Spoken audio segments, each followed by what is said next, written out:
Сейчас я вам покажу, как правильно разжигать костер и профессионально.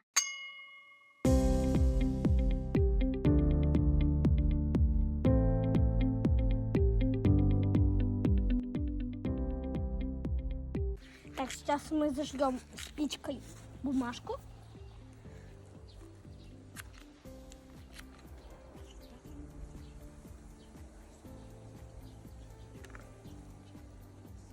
Так, горит. Вот, все, там зарождается жизнь. Так, вот у нас уже огонь хорошо разыгрался. Сейчас нужно подождать, пока это все прогорит, и потом можно будет жарить, что захочешь. Можно будет жарить сосиски, маршмеллоу. Все это у меня есть. Так что я буду жарить сосиски и маршмеллоу.